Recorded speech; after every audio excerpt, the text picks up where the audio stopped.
Alhamdulillah, wassalatu wassalam ala rasulillah, wa ala alihi wa sahbihi wa man walah, wa ba'd. Chers frères et sœurs, nous allons voir aujourd'hui, incha'Allah ta'ala, le récit de la visite de la mère des croyants, Safiya, à son époux, le messager d'Allah sallallahu alayhi wa sallam, alors que ce dernier se trouvait en retraite pieuse dans sa mosquée. Ce récit se trouve dans un hadith rapporté par les imams al-Bukhari et Muslim rahimahumallahu ta'ala, d'après Safiya radiyallahu anha, qui raconte qu'elle vint rendre visite au prophète sallallahu alayhi wa sallam, qui était en retraite pieuse dans la mosquée, et ce, durant l'une des 10 dernières nuits du mois de Ramadan. Elle resta avec lui un certain temps, et discuta, puis se leva pour rentrer chez elle. Le prophète sallallahu alayhi wa sallam se leva alors avec elle pour l'accompagner.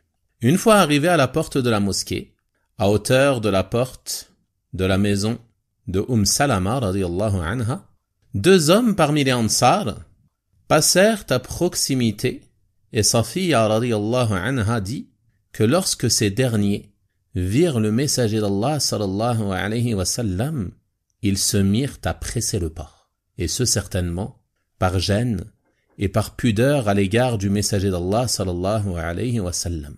Le prophète sallallahu alayhi wa sallam s'aperçut alors de cela et de leur attitude, et il leur dit doucement, c'est-à-dire ralentissez le pas. C'est certes Safiya. Il les informe qu'il n'est qu'en compagnie de son épouse, et ce, afin de repousser toute mauvaise pensée de leur tête. Ces derniers répondirent alors Subhanallah. Ils s'étonnent. Et lorsqu'on s'étonne d'une chose, il est légiféré de prononcer le tasbih en disant Subhanallah. Subhanallah ya Rasulallah. Ils s'étonnent de sa parole et se disent, peut-on douter en mal de la personne du messager d'Allah sallallahu alayhi wa sallam? Aucune mauvaise pensée ne leur avait traversé l'esprit. Mais le prophète sallallahu alayhi wa sallam de leur dire, certes, le diable circule dans le corps de l'homme comme le sang circule dans les veines. Et j'ai craint qu'il ne jette dans vos cœurs un mal. C'est-à-dire, j'ai craint qu'il vous suggère une mauvaise pensée, il l'a donc dissipée en les informant qu'il n'était qu'avec son épouse, Safiya, radiyallahu anha. On tire donc de ce récit différentes leçons bénéfiques. Parmi elles, certaines leçons liées à l'i'tikaf, la retraite pieuse en restant à la mosquée. Celle-ci est légiférée, et plus particulièrement durant les 10 derniers jours de Ramadan, afin de se consacrer à l'adoration d'Allah subhanahu wa ta'ala, espérant atteindre la nuit du destin. Et telle était l'habitude du messager d'Allah sallallahu alayhi wa sallam, qui passait ses nuits dans l'adoration d'Allah subhanahu wa ta'ala, et plus particulièrement dans la prière, la récitation du Coran et le rappel d'Allah subhanahu wa ta'ala. Également, on voit la permission de rendre visite à celui qui est en i'tikaf, et de discuter avec lui s'il y a un besoin en cela. Et ceci ne s'oppose pas à son i'tikaf et ne l'annule pas. De même, on voit la permission pour celui qui est en i'tikaf de recevoir la visite de son épouse, de s'isoler avec elle, de la regarder, de discuter avec elle, et ce car ceci ne s'oppose pas à l'i'tikaf. Ce qui s'oppose à l'i'tikaf et ce qui est interdit durant la retraite pieuse, c'est seulement les rapports conjugaux. Mais il n'y a pas de gêne à l'homme à voir son épouse et à discuter avec elle. On voit aussi la permission pour celui qui est en i'tikaf de sortir en cas de besoin, comme pour raccompagner son épouse à son domicile. Et de manière générale, ceci est une chose qui est recommandée pour l'homme, d'accompagner son épouse lors de ses sorties, et plus particulièrement si cela est la nuit ou lorsque l'on craint pour elle un danger ou une nuisance. Il ne la laisse pas livrer à elle-même, comme nombre de personnes aujourd'hui qui ont délégué nombre de tâches à leurs épouses, au point que ces dernières ont presque pris le rôle de l'homme, et se retrouvent parfois dans des situations gênantes ou même des situations dangereuses qui ne correspondent pas à la femme. Et ceci est une erreur, car dans le foyer, chacun a un rôle et chacun a des responsabilités. Et il convient à l'homme de prendre ses responsabilités et à la femme de prendre ses responsabilités. Et ne pas déléguer à la femme des choses qui ne lui conviennent pas. comme en la faisant sortir, se déplacer, se rendre au contact des hommes étrangers et ainsi de suite, comme cela est malheureusement devenu fréquent aujourd'hui, wallahu al-musta'an. Également parmi les leçons bénéfiques que l'on tire de ce récit, il y a la bienveillance du prophète sallallahu alayhi wa sallam envers ses épouses, sa gentillesse et son bon comportement. Regardez ici, il est en retraite pieuse dans la mosquée. C'est la nuit, une des meilleures nuits de l'année, les 10 dernières nuits du mois de Ramadan.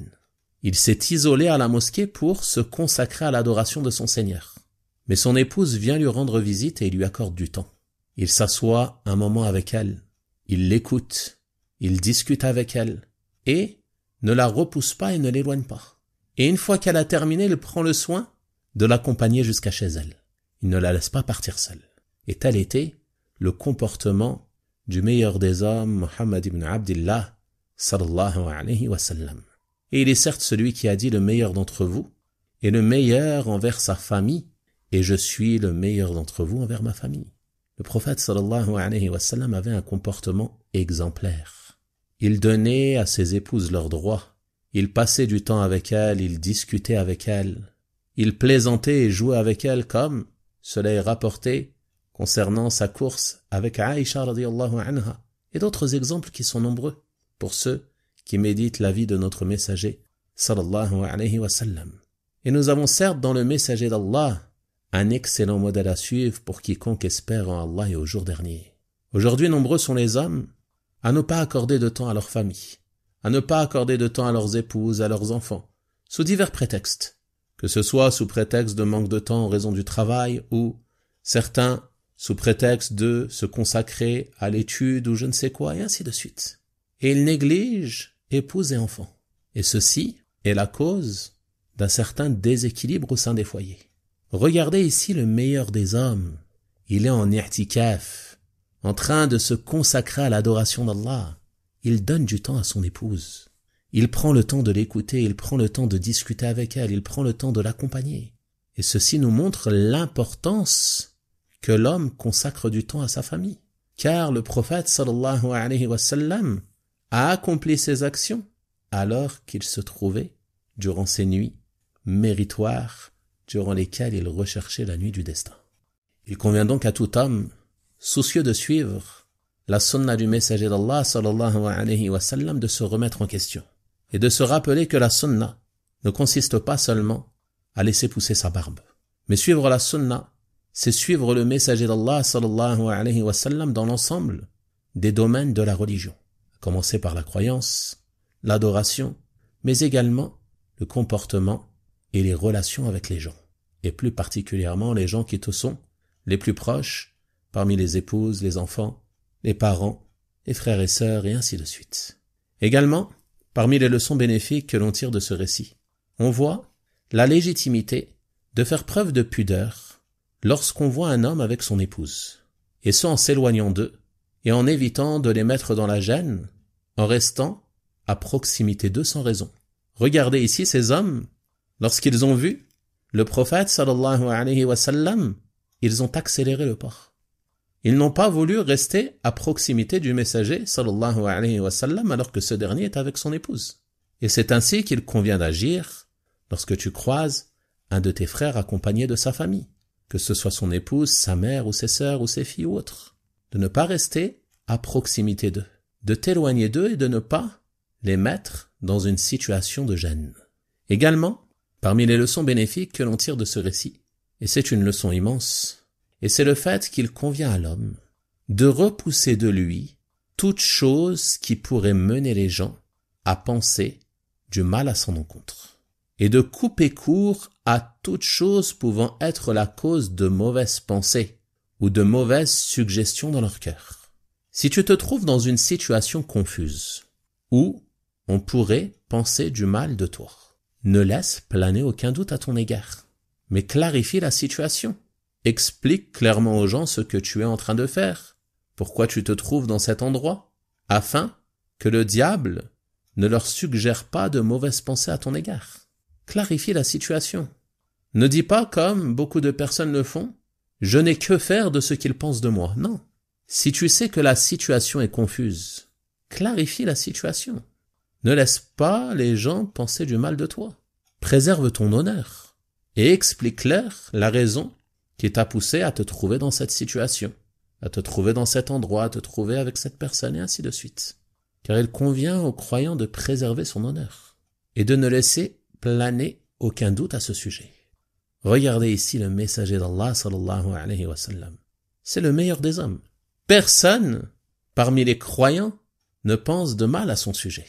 Malgré cela, il craint que le diable suggère à ses compagnons radiyallahu anhum une mauvaise pensée. Donc il leur clarifie la situation. Il leur dit, c'est certes Safiya. Je ne suis certes qu'avec mon épouse. Et nombre de personnes aujourd'hui se trouvent parfois dans des situations ambiguës, dans des situations confuses, et laissent les doutes planer à leur sujet, sans les dissiper, et sans prendre le soin de clarifier la situation à leur sujet. Et ceci est une erreur, car si un doute plane à ton sujet, il convient de le clarifier, comme l'a fait le prophète, sallallahu alayhi wa sallam.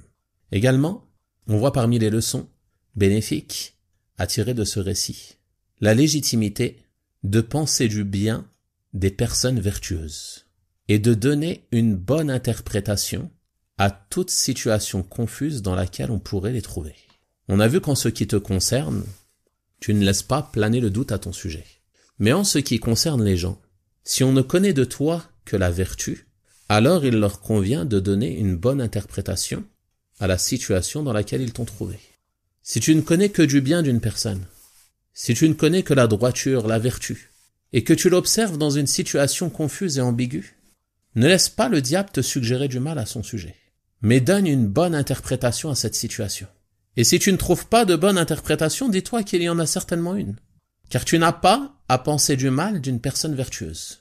Et ceci n'est valable que pour la personne vertueuse de laquelle on ne connaît que le bien.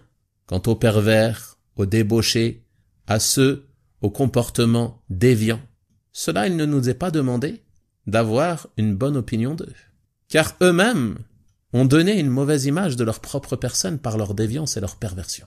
Mais on parle ici de la personne vertueuse, celle que l'on connaît pour être sur la droiture et sur le bien, celle que l'on connaît pour être loin des péchés et des mauvaises actions.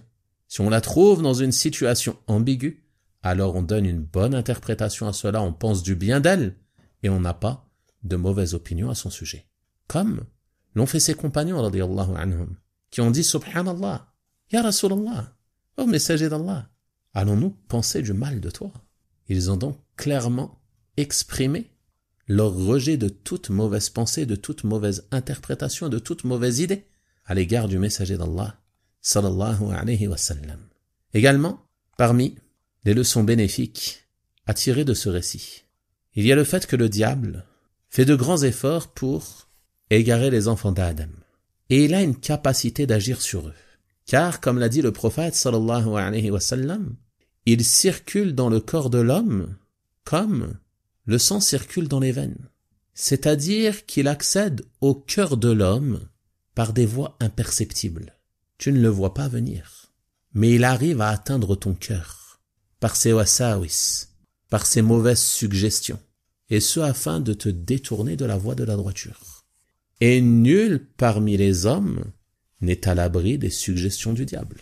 Si le prophète sallallahu alayhi wa sallam a eu peur pour ses compagnons radiyallahu anhum, que le diable leur suggère une mauvaise pensée, alors que dire de nous? Que dire de nous? Il n'y a pas de doute que nous sommes faibles. Il n'y a pas de doute que notre foi est bien plus faible que la leur. Il n'y a pas de doute que les causes que nous faisons pour nous préserver des ruses du diable et de ses suggestions sont bien moindres que celles que eux faisaient. Donc nul parmi nous n'est à l'abri de cela. Et nous sommes tous sujets aux suggestions du diable. Mais l'important est de savoir comment agir face à ces suggestions. Quel doit être ton comportement lorsque le diable te suggère le mal? Lorsqu'il te suggère une mauvaise pensée à l'égard d'Allah, à l'égard du messager d'Allah, sallallahu alayhi wa sallam, ou à l'égard de la religion, qu'est-ce que tu dois faire? Tu dois repousser cette pensée. Dire « A'udhu billahi minash shaytanir rajim » et cesser de penser à cela, ne pas t'adonner à ces pensées, ne pas suivre ces suggestions. Car si tu suis ces suggestions, que tu essayes d'y trouver une réponse et ainsi de suite, alors tu lui accordes de l'importance. Et par conséquent, ces suggestions vont augmenter. Et de la même manière concernant tes adorations, que ce soit concernant tes ablutions, ta prière et ainsi de suite. Repousse ces suggestions, n'en tiens pas compte.